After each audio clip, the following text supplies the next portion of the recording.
ये संविदा सर्वेक्षण कर्मी जो हैं बहुत जायज मांग के साथ बिहार में लंबे समय से अपनी बात कह रहे हैं और सरकारी काम काज में कोई अगर इतना लगा हुआ है और सामाजिक सुरक्षा की अगर गारंटी नहीं होगी, ये जो कर रहे हैं काम दफ्तर से लौट करके अगर ये कॉन्फिडेंस नहीं रहे कि कल भी हमको ड्यूटी जाना है तो काम करने का कोई मतलब नहीं है। इसलिए परमानेंट करने का या रिटायरमेंट का एज 60 साल फिक्स करने का ये मांग बहुत जायज थी। सरकार ने सारे रूल्स रेगुलेशन के बाद इनकी बहाली करवाई थी, परीक्षा के माध्यम से इनकी बहाली हुई थी।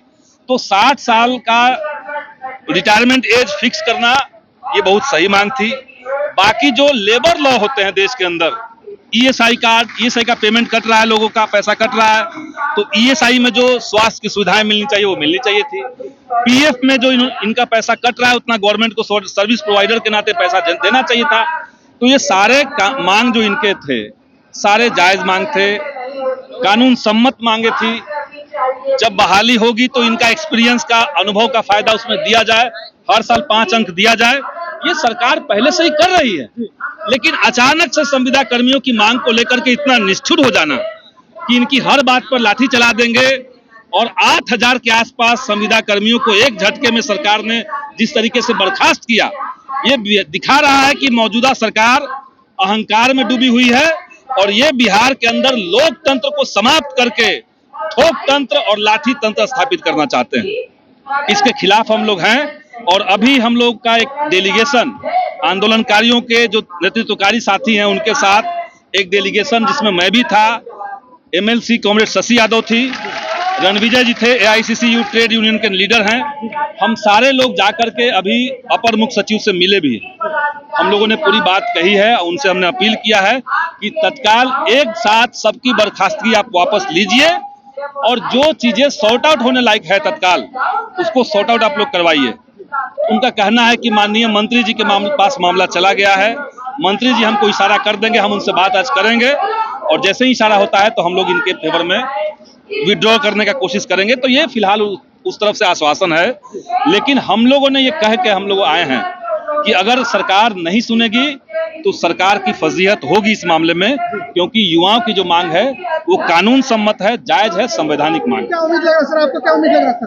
देखिए, सरकार का जो अहंकार है वो तो हम लोग जान रहे हैं, कि कैसे बिहार के अंदर हर युवा के आवाज को दबाया जा रहा है, तो उनका चाल चरित्र हम लोग जान रहे हैं। लेकिन संघर्ष की जो एकजुटता है और लगातार संघर्ष करने का जो हिम्मत युवाओं में है, सर्वेक्षण कर्मियों में है, इसके आगे सरकार झुकेगी, ये हमें पूरा यकीन है। Thank you sir. तो आप लड़ रहे थे, सही मांग के लिए लड़ रहे थे, इसलिए आपकी एकजुटता और तीसरा कदम है। सही मांग और एकजुटता के साथ साथ आगे बढ़िएगा तो आप सब लड़ाई जीत पाएंगे। तो इसलिए इंडिविजुअली जो लोग अप्लाई कर रहे हैं, ये कहीं न कहीं सरकार में बैठे हुए लोग इसको अपनी कमजोरी समझ रहे हैं।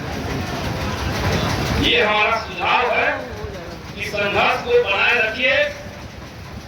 आज जब सरकार कह रही है कि हम 1 करोड़ लोगों को नौकरी देंगे, झूठा नहीं सही, लेकिन अगर उनको कहना पड़ रहा है तो आप जैसे नौजवानों का दबाव उनके ऊपर काम कर रहा है। तो जब घोषणा कर रहे हैं कि हम नौकरी देंगे, वैसे समय में 8000 लोगों का नौकरी खा जाना ये आसान चीज नहीं है, वो पचेगा नहीं इनको। तबियत खराब वो कह रहे हैं कि इनके भीतर में एकजुटता नहीं है, लेकिन हम जब भी यहाँ पर आए हैं तो हमने देखा है कि एकजुटता आप लोगों में मजबूत है। तो इस एकजुटता को, अपने संघर्ष को, संयम को, सबको बरकरार रखिए और निश्चित तौर से संघर्ष की जीत होगी, संघर्ष आगे बढ़ेगा। बहुत बहुत धन्यवाद।